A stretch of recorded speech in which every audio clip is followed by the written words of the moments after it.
Ó, a Jéssica Sani, ela sabe que ninguém é especialista em filhos, nada aqui, mas ela quer a opinião de vocês. Ela sempre se planejou em ter filho entre os 40 e 45 anos.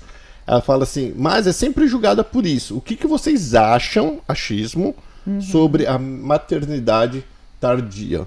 Deixa eu começar? Eu acho que você vai ser uma mãe chata, mãe velha que deixa o filho fazer o que quiser. Vai ser mãe com cabeça de vó. E aí, sempre que eu vejo pais velhos,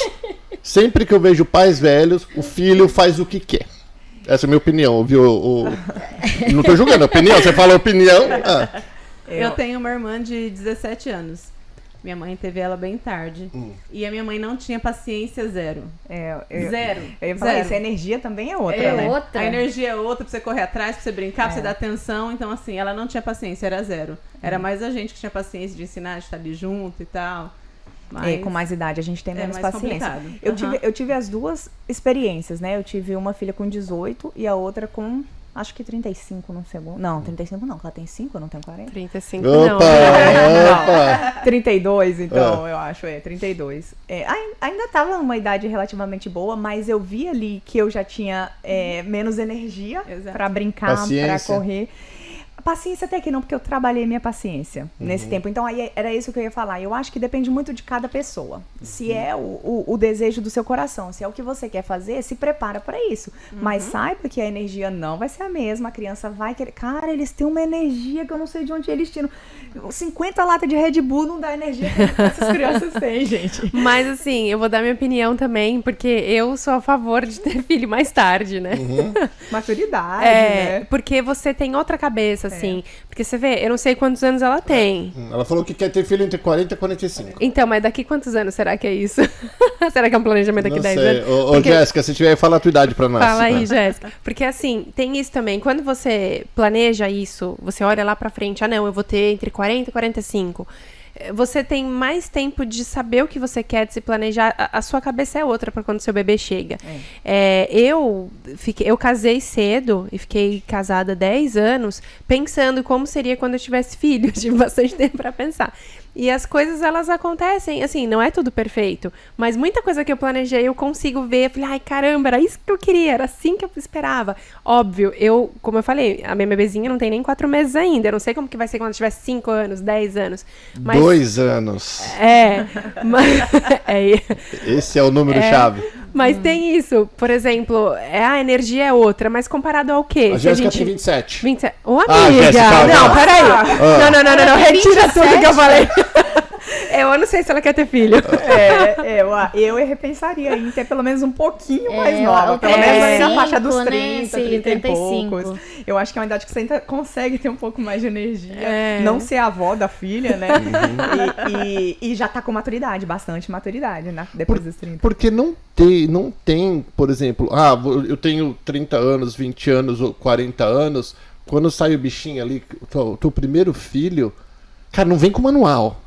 Você não sabe se aquilo vai... Aquilo, né? Você não sabe que aquele bichinho vai chorar, vai cagar, vai comer a hora. Não tem. Ele é um ser vivo que funciona sozinho dentro das vontades dele. Então eu acho que a idade não vai fazer diferença em relação ao nascimento. Mas como a Pri falou aqui, eu acredito que a energia e a falta de paciência... vai afetar bastante com a idade. Eu teve meus filhos com 31 e 32, né? Porque eles têm 11 meses, 2 semanas de diferença. E realmente, se eu for... Agora eu tenho 46. Se eu for tiver filho agora, eu acho que eu não ia conseguir. Eu não tenho mais essa energia para criar um bebê. Entendeu? Porque você tem que ter energia, paciência, tem que ter... E se eu vou ter um filho para ficar gritando, ficando nervoso, não ter paciência, eu prefiro não ter filho. Exatamente. Então tem filho quando você... Eu acho que o corpo é perfeito, né? A Ana fez um comentário bem legal aqui pra vocês. O problema não é teu filho agora com 40 ou 45. Ela fala assim, e quando teu filho tiver 20? Qual a idade que você vai ter? Exatamente. Isso, E tem que falar que com certeza o teu filho não vai ter... O filho do teu filho não vai ter vó e vô. É verdade. Né? Então, você não vai ter netos. Dificilmente você vai chegar, né? Talvez. Ou se chegar a ser avó, não vai ter. Aí que não vai ter energia mesmo pra brincar com os netinhos. O mais importante é o propósito, né? Pra que você quer ter um filho? Qual que é o propósito de que ser mãe? Isso. Porque se o propósito é porque todo mundo é mãe, ou o propósito vai ser eu vou ter meu filho aos 40, que eu acho que eu vou conseguir porque eu tenho isso aqui planificado. Então é diferente. Não é ter filho por ter filho, entendeu? Ele tem um propósito para que você quer o filho. O filho é outro ser humano, né? Uma pessoa. Então, você tem que... Você não vai ter um filho para impor suas coisas, porque você... Sabe, aos 40 anos, às vezes você é mais... Mas quem tem filho... eu quero ter um filho por quê? Quem faz esse... Ninguém faz, mas eu quero ter um filho com aquele bichinho com a minha cara, Eu acho, inclusive, que isso deveria ser muito mais pensado e falado sobre. A gente tem várias conversas sobre isso lá na minha casa com a minha filha mais velha, de 19. Exatamente sobre isso. As pessoas têm filhos só por ter. Porque é o normal, porque, né, é o ciclo da vida, nasce, cresce, reproduz e morre. Mas muitas vezes a pessoa não leva nem jeito, coloca filho no mundo, sofre a criança, sofre a família, sofre, todo mundo gera um sofrimento. Muitas vezes acaba criando um ser humano que vai crescer e vai trazer problema para a comunidade, para a sociedade. Então, eu acho que as pessoas precisavam pensar muito mais sobre isso, exatamente. Qual a responsabilidade que é. A responsabilidade que é e qual o propósito de ter filho. Porque, no geral, a gente não pensa nisso, né? A gente só tem e pronto. Não pensa o propósito. Às vezes você, com sua atitude, você cria pensamentos na criança de eu não sou importante, eu não sou suficiente. E essa criança vai viver a vida dela pensando que ela não é importante, não é suficientemente boa. Porque os pais ficam, você não é bom fazendo isso. Você fica falando tudo ruim que a criança faz. Não chora. Não sabe, criança tem vontade de chorar porque tá doendo alguma coisa. Não chora. As crianças não choram. O menino não chora. A criança aprende que chorar tá errado. Aprende a não falar o que está sentindo. Depois ele cresce, adolescente, e o pai fala, ele não fala comigo, não fala o que sente. Porque você falou a vida toda que não pode falar, que não pode chorar, que não pode... A criança às vezes quer falar alguma coisa. Não, você é criança, você não fala. Só essa coisa de adulto. Então a criança aprende a não confiar em você, a não falar. Agora aí, vamos parar aí. Mas tem hora que a criança tem que ficar na dela, que é a conversa de criança. É conversa de criança. Concordo, tem momentos. Tem momentos, mas a maioria dos pais... Não, filho único. Por que filho único geralmente é bem pra frente? Pra frente que eu falo, cresce rápido na cabeça. Que é porque o pai tá com o filho, fala com o filho, principalmente quando sabe que não vai ter mais, ele trata o filho como amigo e a criança acaba crescendo mais rápido do que quem tem um monte de filha. Não, acho que depende. Tem situação que é o oposto. O filho único, ele é o mais cuidado ali, o mimado, e toda a atenção é só pra ele. Né? Eu acho que depende muito da criação da família mesmo, no geral. Agora, com relação a essa questão que você falou, tem um ponto. De qual delas que a gente falou? Volta. Peraí, vamos voltar. Os limites? Os limites. E se intrometer na conversa do adulto. Pronto, tenho 2 pontos aqui. Concordo com você, por exemplo. Às vezes a gente tá aqui, uma reunião aqui entre amigos. Agora, isso aqui acontecendo. Exatamente, aqui é o momento que a criança não pode interromper uma situação de adultos. Mas às vezes a gente tá em casa, um monte de adulto, um monte de criança. As crianças vão brincar junto com as crianças, os adultos vão conversar com os adultos. E as crianças ficam querendo se intrometer o tempo todo na conversa dos adultos. Então, assim, na minha opinião, criança brinca com criança, adulto conversa com adulto. Agora, a situação que eu acredito sempre que a gente precisa respeitar a voz da criança, como a Susan estava falando aqui. Sempre que a criança trouxer um ponto, é você ouvir o que ela está falando, porque pode ser que tenha... Aliás, pode ser não, sempre tem. Ela é um ser humano, ela tem uma vida própria. Ela precisa ser ouvida e ser validado o sentimento dela. Então, muitas vezes, a criança vem... Aí vamos dizer que em família, a gente tá ali conversando e a Alice, que é a pequenininha, vem querer dar a opinião dela numa coisa que a gente tá conversando, e eu vou falar pra ela, não, isso não é assunto de criança. Ou, não, mas é a opinião dela, ela tá dando. Vou dar um exemplo, pra ver se consigo... E muitas vezes essa opinião é mais inteligente que a do adulto. Sim, às vezes sim. Mas eu vou dar um exemplo aqui pra me fazer entender uma situação. Uma vez a gente tava em casa, né, entre adultos e tudo, e a Alice pequenininha, e aí a gente falou pra ela que não podia...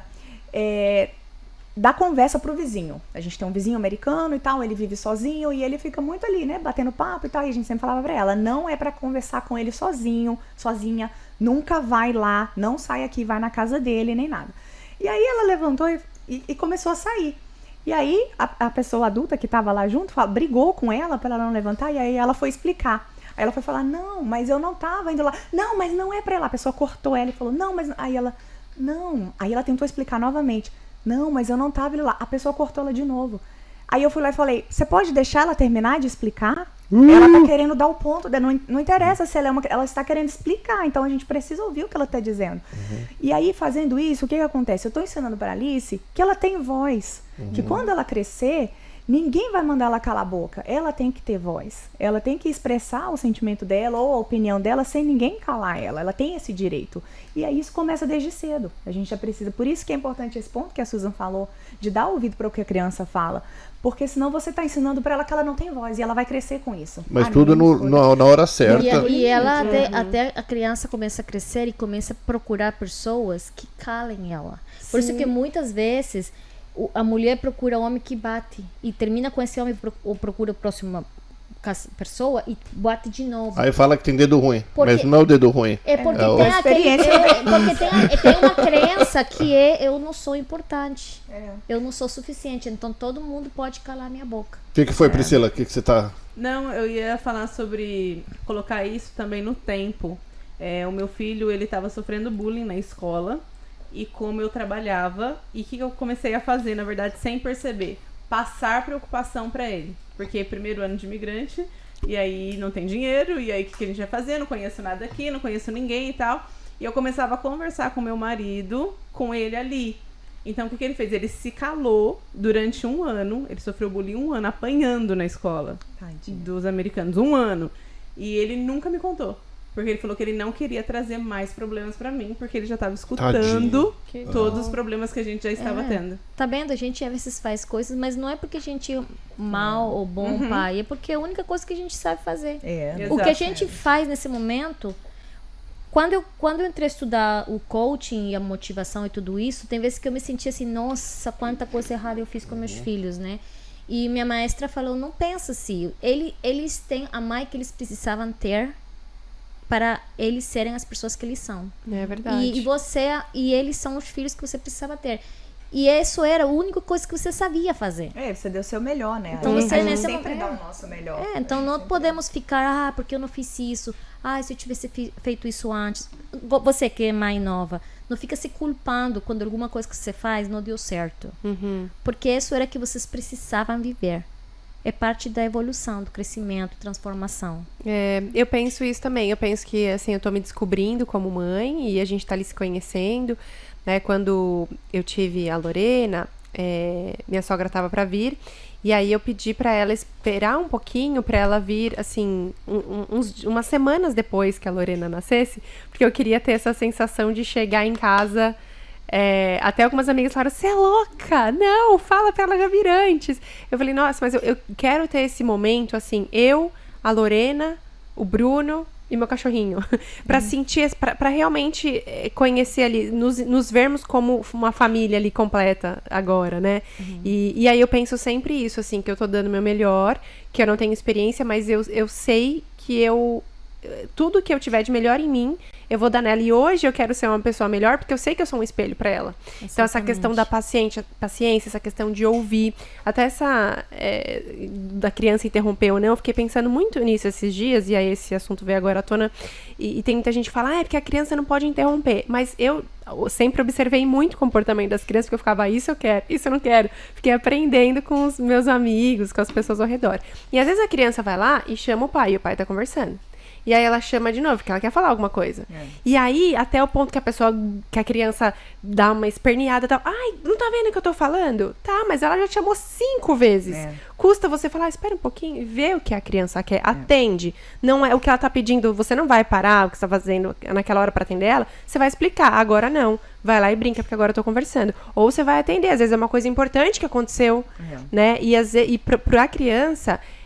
tenho lido muito sobre isso, né? Porque o universo dela, às vezes uma coisa que aconteceu com um amiguinho, que ela ficou triste, é importante pra ela, o mundo dela é aquilo. Ela quer te contar, ela quer sua ajuda, às vezes, pra lidar com uma situação, né? Então, essa questão de você dar um ouvido é uma coisa que eu fico, não sei como eu não tive essa experiência ainda, mas eu já tô me treinando pra quando acontecer comigo, eu pelo menos ouvir o que minha filha tem pra falar, pra eu decidir se é o momento dela ou não. Mas de não esperar chegar nesse limite da criança dar um berro, porque aí você vai dar um berro com ela. Não é agora. Pô, mas, né?